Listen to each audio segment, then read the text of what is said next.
and now seems to have shifted a bit to the south. You can see the water churning here, and that was a direct hit. What are you doing about the $8,000? Private matter. Anything to say to the people who voted for you over the years? Refer to my lawyer, sir. John, are you in there, John? Warwick Police. I did not expect him to shoot. You can buy some political goodwill with that money. I would humbly disagree. Just talk to us. I'll talk to you. You're chasing me right in the middle of something. We have record, though, of you receiving donations right here. Okay. We have record of the Institute receiving donations. This is a rare glimpse inside an interrogation. Christopher James face-to-face with two detectives, only hours after an early morning homicide. That's Christopher James in the white jumpsuit walking into a room at the Portsmouth Police Department.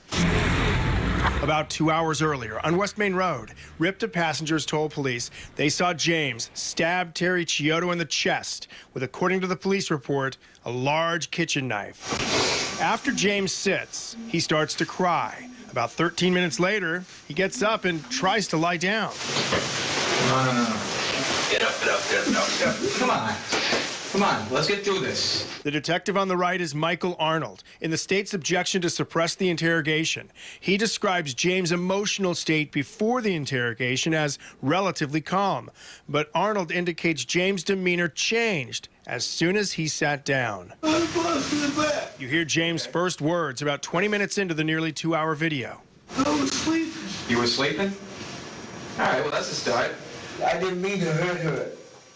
I didn't even know she was going to be on the bus. James tells the detectives he got on the bus to go to the sandwich shop where Chiodo worked. To ask her to forgive me for all the things that I've done in the past. A number of those things are documented, including an incident first reported by Target 12. This 2010 Fall River Police report shows Chiodo told officers James picked up a glass knick-knack and said, quote, "I will bash your blanking head in," then broke it and said, "I will blanking stab you."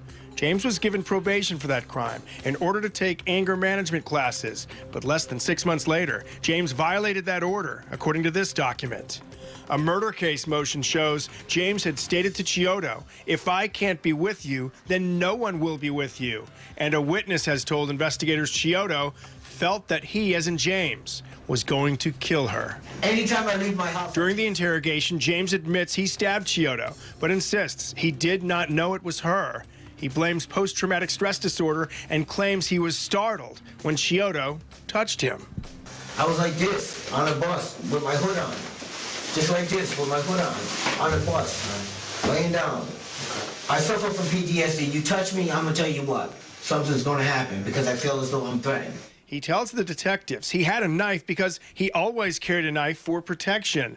While James continues to insist he did not know he stabbed his ex-wife, Detective Arruda tells him what two eyewitnesses told police. You had said that you hoped that she died. You hope that she dies. No. You don't remember saying that? No. Why would they make that up? I mean, do you know those guys, the other guys that are holding you down? I don't know, probably because she's white and I'm black. I don't know. Well, he was black, too, actually. James becomes more defensive. So we're not saying that you meant to do I love her, man. Don't you understand that? Okay, I'm not. Cool. I love her. Do you understand that? I understand that. We do. That's me. A minute later, he's had enough. Do this for me right now. Why don't you take out your gun and just blow my head off? That's what I want. I hurt her. I hurt somebody I love. I hate hurting somebody I love. James's attorney argued the detectives used psychological coercion to convince him to waive his right to remain silent. The judge in the case ruled against that motion. A hearing in the trial is scheduled for Friday. With the Target 12 investigators, Walt Buteau, Eyewitness News. An employee with autism reports to work 3 days a week for about a year, but never gets paid. And tonight, we're getting results. And we're now told the check's in the mail for the Portsmouth man, but we wanted to know why it took months for this to happen. Target 12 investigator Walt Buteau with the details you'll see only on 12. A number of statements and documents reviewed by Target 12 indicate this Portsmouth 21-year-old was a productive worker. In August of 2014, Caleb Dill was placed as a prep cook at the Middletown Applebee's by the state-funded agency Resources for Human Development. We were told by RHD that they were going to hire him and he was going to get paid. RHD sent a work coach with Caleb to the restaurant and documented that Dill was a tireless worker. One young man told me that they were lucky to have him, that Caleb just continues to work and he won't stop or take a break until the very end of his shift. His parents say they signed him up for direct deposit, but the checks never came. When you have something... Bob Dill tells Target 12 he asked RHD about it several times, but after months of working 4-hour shifts, about 3 days a week, still no check. He was enjoying the job, so we really weren't focused on the income so much, but after that amount of time, you kind of wonder what's going on. While Dill says he told RHD about the problem several times, a regional director of operations for the restaurant chain tells Target 12 this: RHD never contacted us. The first we heard of this was when you, as in Target 12, called. We obviously feel terrible. We have to make this right. RHD receives funding from the Department of Behavioral Health Care, Developmental Disabilities, and Hospitals. A spokeswoman for that state agency tells us if Caleb Dill was not getting paid, RHD should have contacted the state. But she says there are no records that anyone from RHD did that. Target 12 reached out to RHD several times over the past few weeks, including again today. But we were told confidentiality regulations restrict any comment about Caleb Dill's case. Yes. Applebee's tells us they are paying Caleb Dill for 166 hours of work. The Dills tell us they're trying to figure out if that covers the amount of time their son worked for the restaurant. With the Target 12 investigators, Walt Buteau, Eyewitness News. The woman who wrote one of those checks is talking exclusively to Target 12. Target 12 investigator Walt Buteau joins us now live at Johnston Police Headquarters with more. And this Johnston parent who is cooperating with Johnston Police tells us she is shocked by the alleged crime. As an additional name. This is a copy of one of Denise's checks that she'd written out to Johnston High School. But when she got it back from the bank, what did you notice? I noticed that there was an additional name on the check. I didn't write it. So that was my concern. Police are alleging Greg Russo, who's taught at the high school for 28 years, wrote his name on several checks, signed the back, and cashed them. In this case, the name Greg Russo appears above Johnston High School. Denise tells us she was disappointed when she found out a teacher allegedly did it. All I know is that he did not get permission from me to add his name. I was shocked that someone altered my check. We went to Russo's home to get his side of the case. Mr. Russo home? But we were told he wasn't home, and he hasn't returned our phone calls yet. The criminal complaint indicates he's charged with 1 count of embezzlement and 2 counts of counterfeiting. As the document states, Russo allegedly forged, altered, and counterfeited checks. Police are not releasing the number of checks or the amount of money allegedly involved. Denise tells us it's not just about money. It is the principle of it, that somebody could take it upon themselves to do that. Neither Johnston Police nor the school superintendent would comment on camera. The superintendent did tell us Russo remains suspended with pay at this time. Russo is due back in court in February. With the Target 12 investigators in Johnston, Walt Buteau, Eyewitness News. This probate case is now in Superior Court. Target 12 went through reams of documents to give you an idea about what happened to what was a small fortune. This street brings me memories. Those memories are now scarred for Ambrose Mendez Jr. We just couldn't believe what was happening to us. The oldest of 3 descendants guided us through the East Side neighborhood where his father prospered. That one, this one, and that one. He owned almost a whole street here. Yeah. He also owned a funeral home here on Camp Street. It was one of the most successful and prestigious minority establishments in the state of Rhode Island.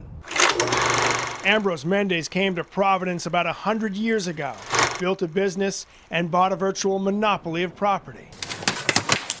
Target 12 dug into Providence property records and discovered Mendez owned 23 multifamilies. An appraisal of the property, not including the business, put the value at more than $340,000 in 1976 dollars. When Mendez died in '78, records show the property was put in a trust, with Providence attorney Al Factor named as the co-executor of the will. According to that will, the trust was supposed to be dissolved when the youngest child turned 30 in 1981, with Mendez calling for the estate to be divided equally among his 3 children. Now this house right here, was one of our houses. Show up at His oldest son claims Factor didn't account for tens of thousands of dollars in rent money and allowed more than half the homes to be sold at tax sale. Factor's third and final accounting submitted to probate court shows proceeds for the 1982 sale of 5 multifamilies totaled just over $30,000. Later that year, proceeds from the sale of 8 more Mendez multifamilies totaled just over $28,000. I mean, he's got to be rolling in his grave. I mean, he established what he established on his own. It's not as simple as the property was sold for less than what it should have been, or the tax sale shouldn't have taken place. Penza, who represents Factor, claims documents show the Mendez children received at least $76,000. Helping people. Mendez argues the figure is about $8,000 for 23 properties at his father's funeral home business. They just gave us a couple of $100 here, a couple of $100 there, until that even stopped. I understand they have a perception that they've been treated unfairly, but the probate court records indicate otherwise. Court records show the Mendez family lost a probate appeal in Superior Court, but the Rhode Island Supreme Court vacated that judgment and sent the dispute back to the lower court, where it is still in process. There's money missing. You know, just exactly how much is hard to decipher because we're going by their records. It bothers him that his integrity is being attacked here, and it's just, there's no basis for it. What our remedy is still eludes me. You don't know how it'll end? No. Target 12 reached out to Al Factor, but we were referred to his attorney. Mendez is now representing himself while he looks for his own attorney. This case that keeps on going returns to Superior Court tomorrow. With the Target 12 investigators, Walt Buteau, Eyewitness News. Detective Robert Kramer's police chief calls him a decorated, proactive police officer, but a number of attorneys and their clients say he's a bully with a badge. At the bottom of the pile in this video is Joseph O'Brien, who'd just been arrested. I remember just looking down at the ground, and I was getting kicked, punched. According to records obtained by Target 12, O'Brien is one of 5 people arrested since 2007 who claim Taunton Police Detective Robert Kramer used excessive force. Kramer, who's wearing the black shirt in this video, declined to be interviewed for this report. It was the night of June 1st on the Taunton Green, where O'Brien says a plain-clothed Detective Kramer introduced himself. You know who the I am? I'm Kramer. Detective Kramer alleges O'Brien was the aggressor, leading to charges of disorderly conduct, resisting arrest, and assault and battery on a police officer. The video was recorded in the police station booking room, where the incident report states after Kramer took off the cuffs, quote, O'Brien immediately went after Detective Kramer. I was like, get out of this. We watched the silent video with O'Brien and his attorney. O'Brien appears to walk away from the detective when the handcuffs are removed. Then, about 23 seconds later, Kramer approaches O'Brien. There's the elbow to your head, turns you around, elbow in the face. He's just all over me. He grabs you around the neck. About 40 seconds after the battle on the floor, O'Brien is motionless in the doorway. According to a statement to a private detective by a man in a nearby jail cell, the confrontation continued outside the booking room. Matthew Mendonca says he heard the sound of 2 or more punches and that Detective Kramer was, quote, out of control, yelling, "There's no cameras in here, you blank. Come on." He's screaming in my face. He's spitting. I'm getting spit on. You, you're a fight me right now. If you fight me right now, I'll let you go. What I see is an officer out of control, bullying an individual that's in handcuffs. In addition to the O'Brien case, we're told 2 other people arrested by Kramer are in the process of suing, and we found out Taunton already paid a claim connected to another Kramer arrest. In court documents, Celinda Kay alleges Kramer caused multiple facial fractures and 2 broken ribs during a 2007 arrest. The charges against Kay were dropped in 2008, and according to the city of Taunton, she was paid $65,000 by the city's insurance agency. No one from the city would comment on camera, but in an email, the police chief tells us the decision to settle was clearly financial and not reflective of the city's belief that they would prevail at trial. Chief Walsh also tells Target 12 this after reviewing a recent motion by O'Brien for access to Kramer's personnel file.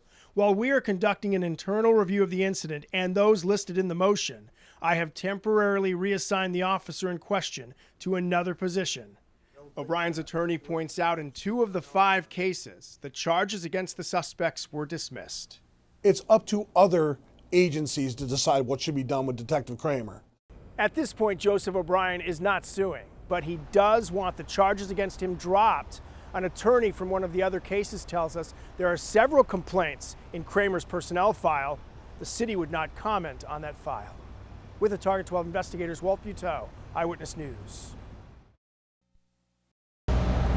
The first report we filed from Manhattan way back on the 11th was a walk through the area that was affected. Tonight, a unique comparison. The most noticeable difference back on the 11th, the sun above the Brooklyn Bridge was shrouded by smoke, and then as we come down here to the road, even a mile away from Ground Zero, the cars were covered in soot. This is Pearl Street. Ground Zero is that way. Back then, as you can see, no cars on Pearl, a bike, no cars, and as you look up, clear skies compared to what it looked like back then. Back then, the smell was horrible at about this spot, and most of the people walking in the streets were wearing masks. The masks are gone, although some say the smell in some spots is still here. On this street back on the 11th, this soot was an inch thick. We're right near the World Trade Center. Somebody actually wrote a message on this car back then. Now there's a message on a windshield of this car. Back then, it looked like a snowstorm had hit this street. As you take a walk down it, the soot is all gone, and the World Trade Center off in the distance. The flames are out for the most part, but the work continues. And the work will continue for months in a city, in a nation, forever changed. In New York City, Walt Buteau, 12 News. Doctors said he would never walk. Guess who was wrong?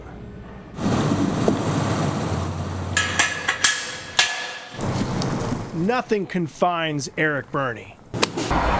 Elbows to your lats. Good. 26 years ago, his first breath was expected to be his last. He went 8 minutes as a newborn without breathing. Good. Perfect. But somehow survived. What was left was a very agile brain, but a not so able body, riddled by cerebral palsy. And they said I would probably never walk. About 7 years ago, he came to Brett Polofsky at Next Level Fitness. Polofsky was leery and didn't want to hurt Eric.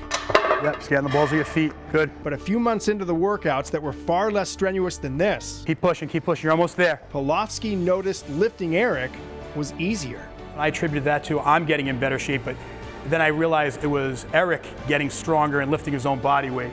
What are they saying now? I have definitely proved them wrong. Keep it nice and smooth. Especially when he did this. There you go. It happened for the first time during the holidays, about 2 years after Eric's first trip to the gym.